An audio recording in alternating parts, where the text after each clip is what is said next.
नमस्कार साथियों। तो आज है 21 जून 2025। दोस्तों, अक्सर हमने देखा भारत सरकार ने अलग अलग राज्य पे अलग अलग जगह पे बहुत सारे प्रोजेक्ट की घोषणाएं करते हैं। सो आज इस वीडियो में ना ऐसे ही एक रिसेंटली घोषणा किया गया प्रोजेक्ट के ऊपर चर्चा करेंगे। और मोस्ट इंपॉर्टेंट, इस प्रोजेक्ट के थ्रू कौन कौन सी कंपनी को, कौन कौन सी सेक्टर को नियर टर्म में या लॉन्ग टर्म में सबसे ज्यादा बेनिफिट मिल सकता है, वो भी आपके साथ में शेयर करूंगा। तो चलिए, सबसे पहले मैं आपको न्यूज़ के ऊपर लेके चलता हूँ। तो दोस्तों, ये खबर कल आउट हुआ शाम के वक्त, जैसे कि आप देख सकते हो शाम पे 5:41 का न्यूज़ है। न्यूज़ की हेडलाइन आपके सामने, Modi launches, but I think यहाँ पे मोदी जी या पीएम मोदी लिखना चाहिए था। Anyway, Modi launches 105 project worth over 18,600 crore. बहुत बड़ा प्रोजेक्ट दोस्तों, और एक दो नहीं, 105 प्रोजेक्ट। जैसे कि इस वीडियो की टाइटल में मैं बड़े बड़े अक्षर में मेंशन किया, अनवील ओडिशा विजन डॉक्यूमेंट। अच्छा, आर्टिकल्स में थोड़ा सा हम पढ़ते हैं कि कौन कौन सी सेक्टर में या कौन कौन सी क्षेत्रों पे ये सब प्रोजेक्ट है। तो देखिए, सबसे पहले तो यही मेंशन किया, prime minister Narendra Modi on Friday launches 105 development project valued at over 18,600 crore, जिसकी कुल वैल्यूएशन 18,600 करोड़ से ज्यादा। Unveiled Odisha vision document. दोस्तों, आपको याद होगा हाल फिलहाल में ये काफी चर्चे में रहा कि जब डोनाल्ड ट्रंप ने हमारे प्रधानमंत्री को इनवाइट किया यूएस में, और मोदी जी उस इनविटेशन को रिजेक्ट करके ओडिशा की सफर में आए। ये काफी चर्चे में था। तो वही दोस्तों सफर की यहाँ पे बात कर रहे हैं, ठीक है। Odisha vision document and flagged off new train during his visit to state. बहुत सारे देखिए यहाँ पे न्यू ट्रेन लॉन्च भी किया। अच्छा, स्पेसिफिकली अगर हम बात करें प्रोजेक्ट के ऊपर, तो यहाँ पे देखिए अलग अलग सेगमेंट में मेंशन किया। The projects launches by prime minister included drinking water. देखिए, drinking water, irrigation, health infrastructure, rural road and bridges, national highways, railways infrastructure. तो ये सब क्षेत्रों पे दोस्तों ये प्रोजेक्ट लॉन्च किया, ठीक है। मतलब इसी सारे जगह पे ऊपर, क्षेत्रों के ऊपर। अच्छा, उसके साथ साथ देखिए कुछ और भी इन्होंने मेंशन किया है। This apart, Modi also flags of 100 electric buses. देखिए ध्यान से, 100 electric buses under the capital region urban transport CRU2 system, promoting eco friendly urban mobility. So ये सब प्रोजेक्ट एक्चुअली लॉन्च किया है, और जिसकी टोटल वैल्यूएशन लगभग 18,600 करोड़ और टोटल 105 यहाँ पे प्रोजेक्ट की बात हो रहा है, ठीक है। सो ये कहीं ना कहीं देखिए जरूरी भी है। अब ये स्पेसिफिकली उड़ीसा जो स्टेट्स है, राज्य है, उन राज्य के लिए अलग अलग स्टेट्स में हमने देखा बहुत सारे प्रोजेक्ट लॉन्च किया। चाहे महाराष्ट्र की बात करें, एमपी की बात करें, यूपी की बात करें, या साउथ इंडियन स्टेट्स की बात करें, या बंगाल की बात करें, बिहार की बात करें, अलग अलग जगह पे अलग अलग समय पे ये लॉन्च किया जाता है, ठीक है। ताकि देखिए, भारत एक डेवलपिंग नेशन है। डेवलप नेशन अगर बनना है तो ऑब्वियसली इंफ्रास्ट्रक्चर, मैं अक्सर कहता हूं कि देखिए कोई भी देश की ना इंफ्रास्ट्रक्चर उसकी बैकबोन होता है। इंफ्रास्ट्रक्चर में खास करके हाईवेज हो गया, रेलवेज हो गया, जिसके थ्रू ट्रांसपोर्टेशन बहुत स्मूथ होता है। कोई भी देखना आप डेवलप्ड नेशन, कोई भी डेवलप्ड नेशन आप उठा के देख लीजिए, चाहे यूएस की बात करें, यूके की बात करें, जर्मनी की बात करें, जापान की बात करें, वहां पे वहां का ट्रांसपोर्टेशन आपको बहुत ही स्मूथ देखने को मिलेगा। वहां पे कोई जैम नहीं, कोई ऐसे बात। तो ऑब्वियसली इंफ्रास्ट्रक्चर के ऊपर ये जो प्रोजेक्ट लॉन्च किया, ये तो चलो ठीक है, एक लॉन्ग टर्म के विजन पे। अब आगे दोस्तों बढ़ते हैं। स्पेसिफिकली अगर हम बात करें रेलवेज को लेके, तो ये देखिए, ये भी एकदम पक्का न्यूज है सेम।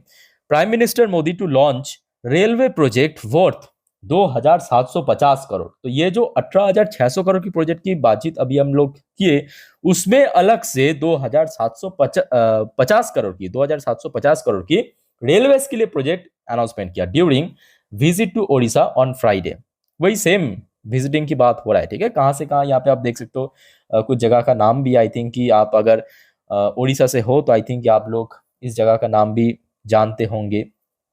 कुछ डिस्ट्रिक्ट का नाम दिया कि major boost for both district, the PM will inaugurate. वहाँ पे जाके इनैगोरेशन भी किया है, ठीक है। सोनारपुर, पुरन कटक, ऐसा कुछ नाम है, पुरन कटक, सोनारपुर, ये सब जिसके लगभग 73 किलोमीटर डिस्टेंस है जो रेलवे लाइन की, वहाँ पे कुछ यहाँ पे इनॉग्रेट किया है। उसके अलावा ये देखिए Khurda road to Bolangir railway project, लगभग 301 किलोमीटर, तो काफ़ी सारा यहाँ पे प्रोजेक्ट एक्चुअली लॉन्च हुआ है कल की डेट में, ठीक है। अच्छा दोस्तों, अब आगे बढ़ते हैं कि कौन कौन सी सेक्टर्स को, कौन कौन सी कंपनी को बेनिफिट मिल सकता है। अब देखिए, ऐसा बिल्कुल ही, मेरे बात को ध्यान से समझिएगा, ऐसा बिल्कुल ही ज़रूरत नहीं है कि ये जो 18,600 करोड़ की प्रोजेक्ट या स्पेसिफिकली रेलवेज के लिए 2,750 करोड़ की प्रोजेक्ट कल यहाँ पे घोषणा किया है, ये इन्हीं सब कंपनी को मिलेगा, नहीं, ऐसी बात नहीं है। बेसिकली हम सेक्टर वाइज बात करेंगे। अब देखिए, सारे सेक्टर की सारी शर्तें ऐड नहीं कर सकते, तो दो दो करके आपको मैं समझा देता हूँ। क्लियर हो चुका है ना? तो जरूरी नहीं है कि इन्हीं सब शेयर्स को फायदा मिलेगा, बट हाँ, इन सेक्टर्स पे तो ऑब्वियसली थोड़ा सा उम्मीद है। ओके, आइए दोस्तों बात करते हैं कौन कौन सी कंपनी। बट उसके पहले दोस्तों एक और छोटा सा रिमाइंडर आपको देना चाहता हूँ। परसों क्या है? परसों सोमवार बाजार ओपन होगा, फिर से एक न्यू ट्रेडिंग वीक। उसके पहले कल रात की 10:30 की वीडियो, मतलब कल रविवार रात की 10:30 की वीडियो, जिस पर हम नेक्स्ट डे मार्केट प्रिडिक्शन, पूरे दिन की शेयर बाजार की अपडेट को कवर करेंगे इस चैनल पे। उस अपडेट को दोस्तों मिस मत करना, और चैनल को दोस्तों सब्सक्राइब करके जरूर रखना। अभी तो इसी चैनल पे हम लोग डे की पूरे अपडेट मैं आपको देता हूँ, सारे वीडियो इसी चैनल पे अपलोड करता हूँ, ठीक है। सो चैनल के साथ दोस्तों कनेक्टेड जरूर रहना। अच्छा, बैक टू द टॉपिक। देखिए, अगर हम बात करें इंफ्रास्ट्रक्चर की, सो हम एल को तो कभी भी इस लिस्ट के बाहर नहीं रख सकते, बिकॉज एल ऐसे कंपनी है जो कि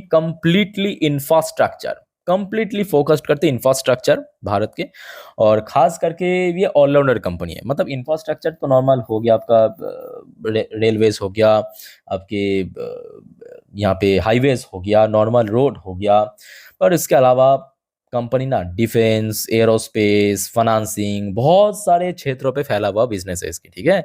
सो ये एक बहुत ही प्राइम रीजन है जिसके चलते हमने देखा कि इतना टर्बुलेंस होने के बावजूद भी, इतना इकोनॉमी टर्मोइल होने के बावजूद भी, ग्लोबली शेयर प्राइस में कोई बहुत बड़ा, लास्ट 6 महीने पे आप देख लीजिए, कोई बहुत बड़ा गिरावट, कोई बहुत बड़ा करेक्शन हमें देखने को नहीं मिला। बट हाँ, एट द सेम टाइम ये बात भी सही है, क्योंकि बड़े कंपनी है, आप समझ सकते हो 5 लाख करोड़ की कंपनी, तो थोड़ा सा मूवमेंट भी स्लो हो चुका भी। बट इसके पहले की बात करें, मूवमेंट दोस्तों बहुत ही बढ़िया था। जैसे कि 5 साल की रिटर्न्स आप देख सकते हो, इतने बड़े कंपनी 300% को रिटर्न दिया, अपने आप में बहुत बड़ी बात। इवन मैक्सिमम रिटर्न भी आप देख सकते हो, जब से ये लिस्ट हुआ था तब से लेकर अभी तक बहुत अच्छा चला है, ठीक है।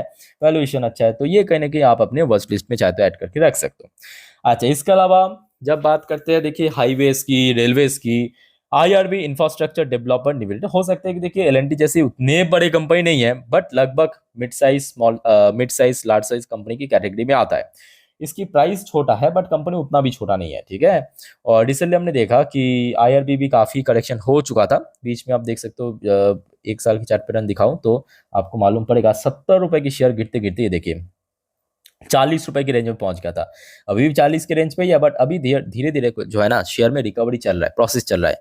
और शेयर रिसेंटली हमने देखा था 50 रुपीज के जस्ट ऊपर पहुंच गया था, रेजिस्टेंस मिला, वापस नीचे आ गया। ऑब्वियसली बाजार की सेंटिमेंट भी लास्ट कुछ 1.5 2 हफ्ते से वीक चल रहा है।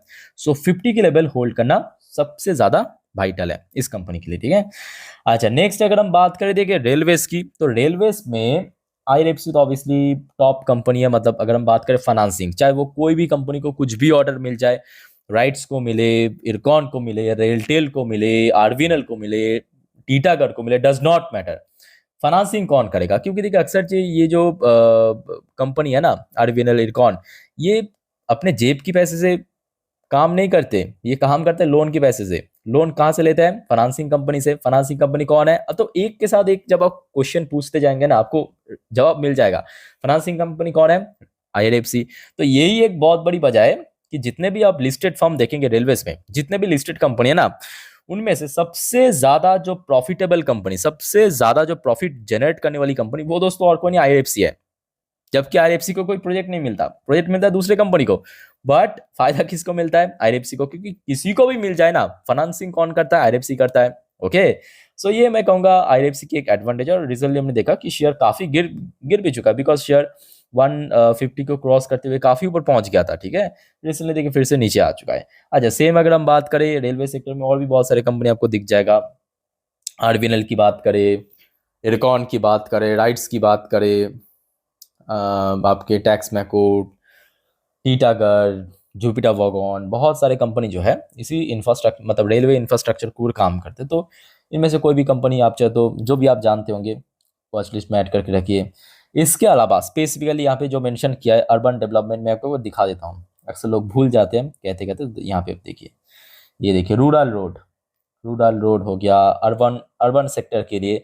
सो कहीं ना कहीं हुडको, अब रिसेंटली हमने क्या देखा, लास्ट डे आप सोचिए, बृहस्पतिवार रात को आरबीआई की तरफ से जैसे ही प्रोजेक्ट फाइनेंसिंग के ऊपर, क्या प्रोजेक्ट फाइनेंसिंग के ऊपर जो नॉर्म्स था उसको और ज्यादा ईजेस करने के कारण, और ज्यादा सरल बनाने के कारण, हुडको हो गया, जितना भी फाइनेंसिंग कंपनी था, चाहे वो प्राइवेट हो, पीएसयू हो, डज नॉट मैटर, शेयर में बहुत अच्छा गेनिंग हुआ। आप इरेडा आप देखिए, आप हुडको को देखिए, आप आरईसी, पीएफसी या कोई भी प्राइवेट फर्म को उठा के देख लीजिए, फाइनेंसिंग की काम करता है, शेयर में बहुत अच्छा मूवमेंट हुआ। ठीक है, सो हुडको की शेयर तो हमने देखा था लास्ट ईयर जुलाई के महीनों पे ऑल टाइम हाई टच किया था 350। अभी शेयर उतना नीचे आ चुका है, बीच में तो और ज्यादा नीचे था। ठीक है, ये हो गया एनबीएफसी हो गया, इस सॉरी एनबीसीसी हो गया, इस टाइप की शेयर को भी काफी बेनिफिट मिल सकता है।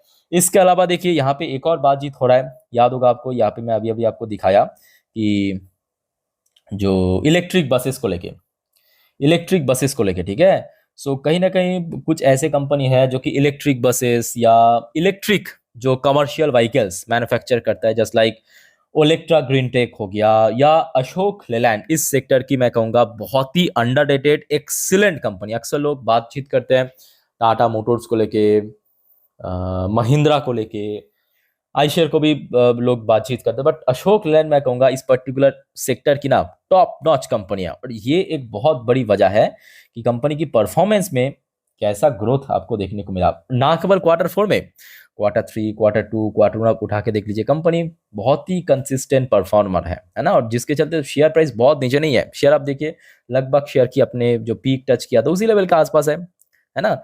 सो ये कुछ कंपनी, कुछ सेक्टर्स है जिसको आई थिंक की बेनिफिट मिल सकता है इस प्रोजेक्ट के थ्रू, जो भी अनाउंसमेंट हुआ रिसेंटली। सो दोस्तों आई थिंक कि आपको सब कुछ अच्छे से क्लियर हो चुका है, कोई कंफ्यूजन है कमेंट करके बताइए। आगे दोस्तों बहुत सारे इंपॉर्टेंट टॉपिक को लेकर आगे हम चर्चा करेंगे, so stay connected with channel.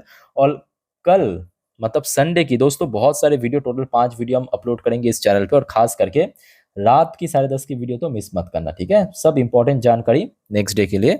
सो मिलते हैं नेक्स्ट वीडियो में, तब तक के लिए टेक केयर, बाय बाय, जय हिंद।